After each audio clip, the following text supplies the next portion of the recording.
Hello, internet friends.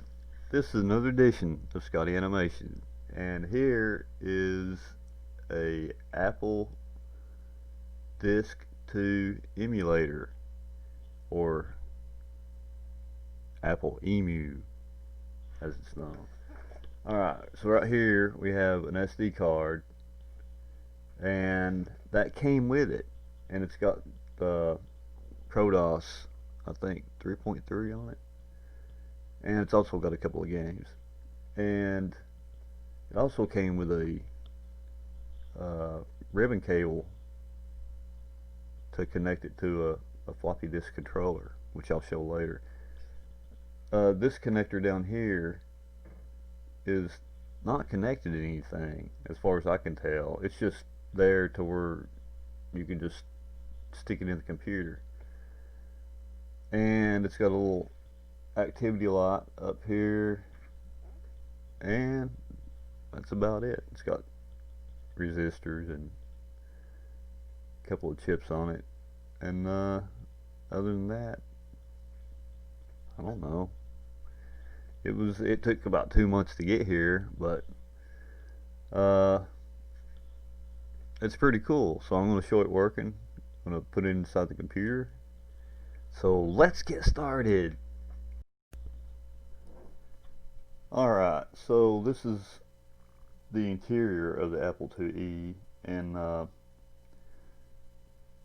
just for reference, this is an 80 column video card, which I don't hardly ever use. And as a side note, just to put your Apple II or IIe into 80 column mode, you have to, in basic, type PR hashtag 3. I think that's it. There may be another way to do it, I don't know how. This is a floppy disk drive controller, and it's got a whole history behind that, which I won't go into here, but you know, with Steve Wozniak famously designed that, and like reduced the chip count by a factor of 10 and stuff like that. So it's a real piece of engineering, you know, history. So alright, here is the floppy drive cable that came with the SDEMU disk drive emulator, and you will need a floppy disk controller card. But the funny thing is that they're pretty cheap, so you could probably pick one up for like 10 or 20 bucks, you know, if you're into this kind of stuff. So in the next clip, I will put in the emulator card right there. Also, something else, the floppy disk drive controller, this guy right here, I had to put that in the leftmost slot for it to work. I don't know why. I don't know if that's just the way it's set up, but just for your information. So okay, next clip. Alright, my microphone's going to be kind of a long ways away, so you may hear me, you may not. So the first thing I'm going to do is connect this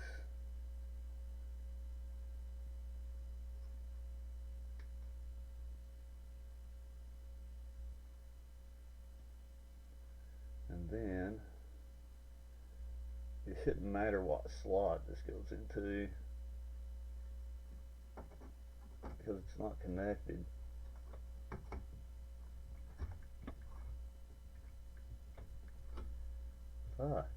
So it's basically just using that to you know, put it somewhere on the board without being in the way, basically, I assume. So it's in there, and now I'll show a clip of it running, hopefully. Okay, so turn the monitor on, turn the computer on.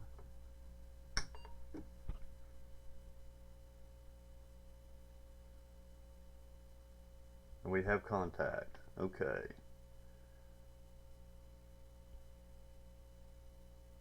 Oh, okay, DOS version 3.4. Get a directory.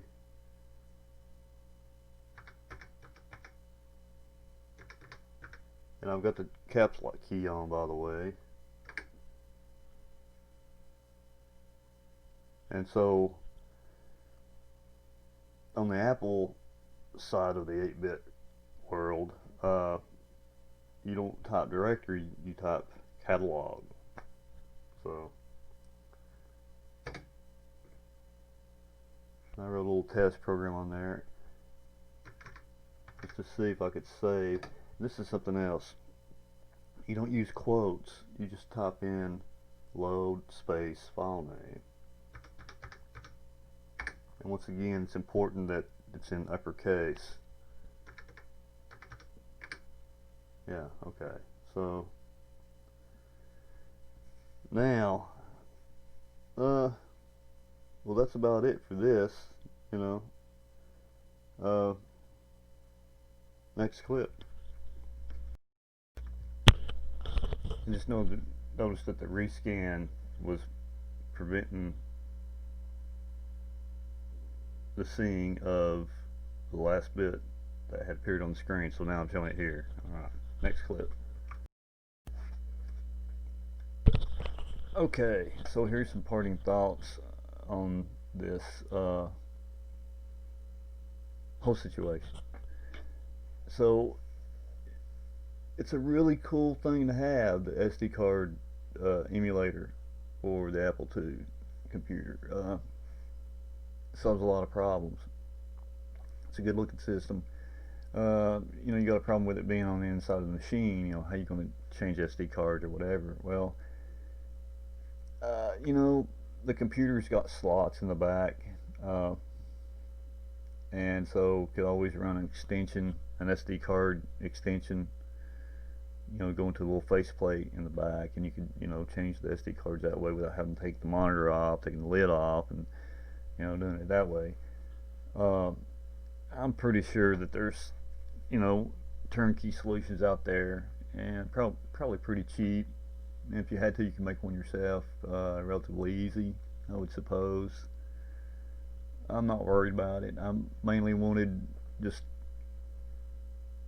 kind of, you know, like a reliable system I could save and load basic programs or maybe little machine language programs I wrote on it myself.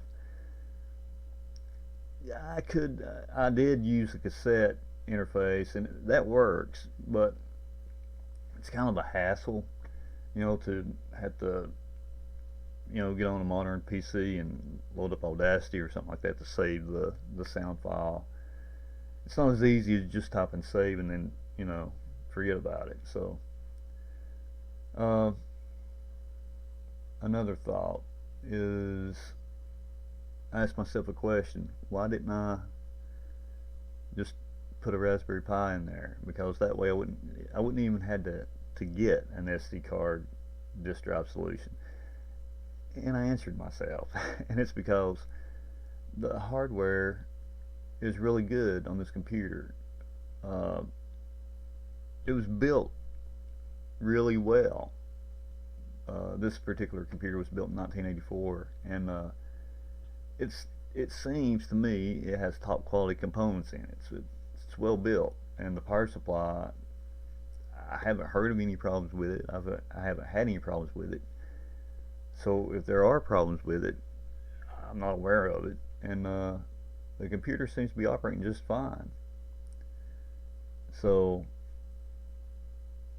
you know, as with, you know, the Model 3, I mean, it's got a history of problems with its power supplies, and you know, so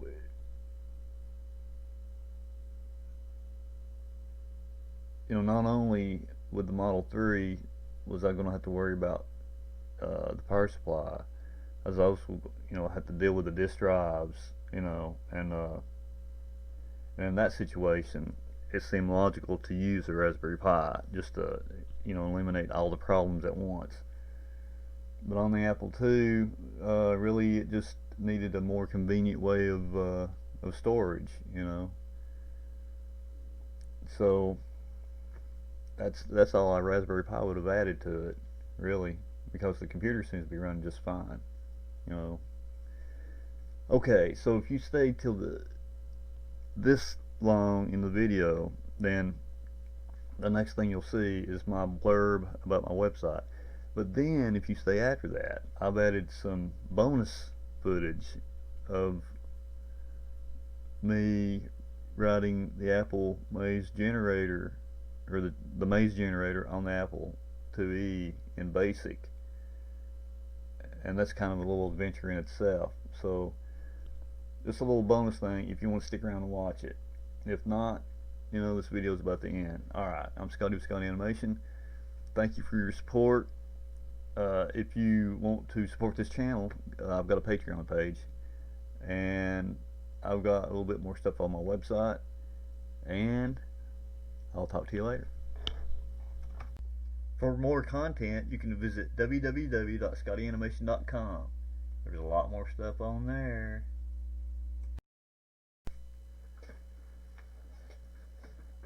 Okay, so I want to write the Apple, I want to write the Maze generator on the Apple computer, and there's a bit of a problem. I'm going to show that here. Okay, so we're in Apple Basic, Integra Basic, I think.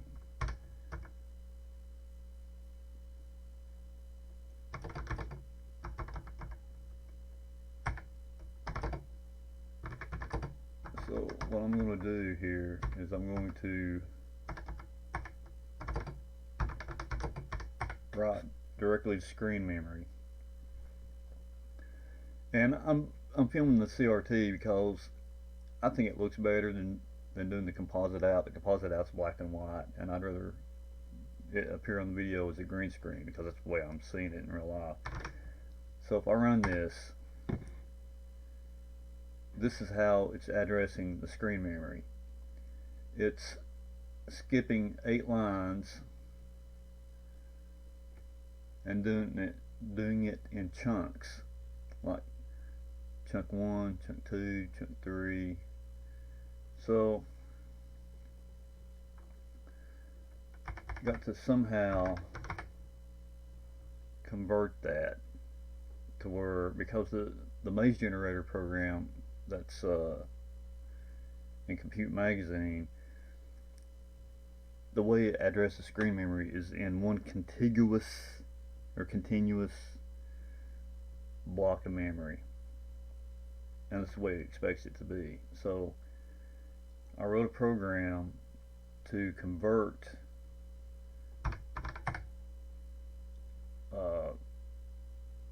or to translate that. I'm going to load it here. Let's see.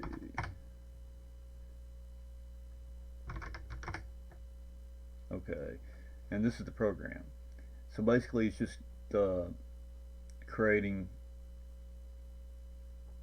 well, a couple arrays, but the second array is the most important because it's one it's going to use.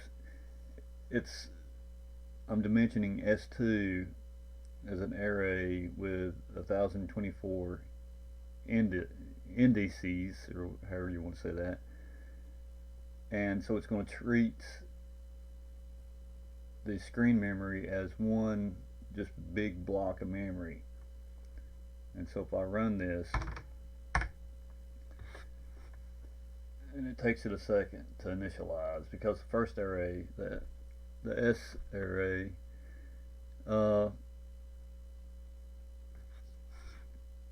is basically setting up the pointers. Oh, okay, there it's already ready. So this way, when I poke the screen memory, it'll just be one continuous block, if that makes sense. Next clip. Okay, Well, I typed in the maze generator code. I had to make a couple of changes, which I'm going to show you here in a second. The program's not very long. Figured out how to clear the screen finally. Yeah, so it's not very long. So the whole point of creating the array to write to the screen in one continuous block was so I could just type in the original maze generator program with little to no change. That didn't exactly work. I did have to modify it. And I'm checking the camera. Hang on. Okay, I'm still in the shot. Okay, so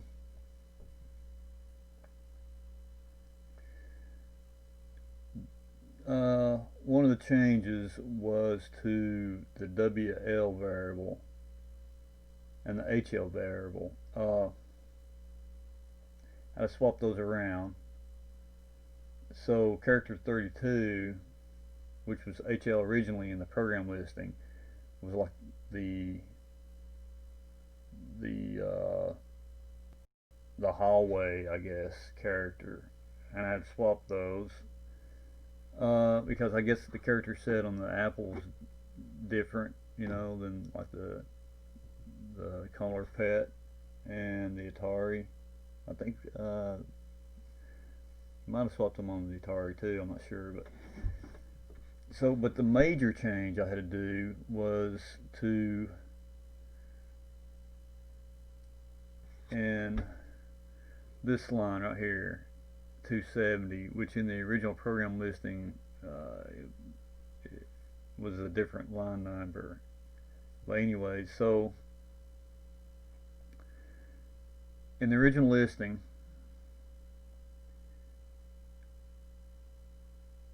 the guy had j equals j plus 1 times negative j less than 3. So I had to change that. I had to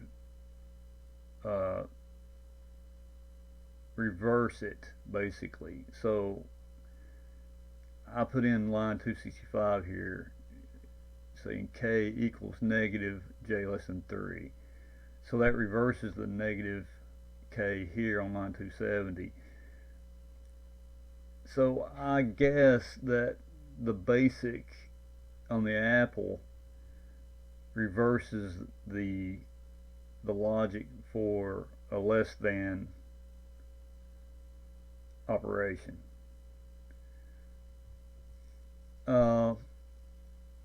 That's basically really the only change I had to make. Because it's there's a logical operational difference in this basic and the basic on Commodore Pets and Ataris apparently. So running this clears the screen, and this is kind of slow. This can be sped up, and you got to make sure and leave a border with no character.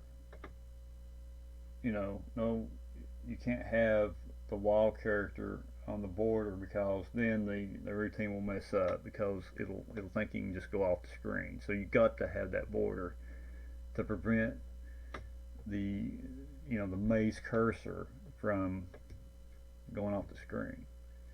And there it goes.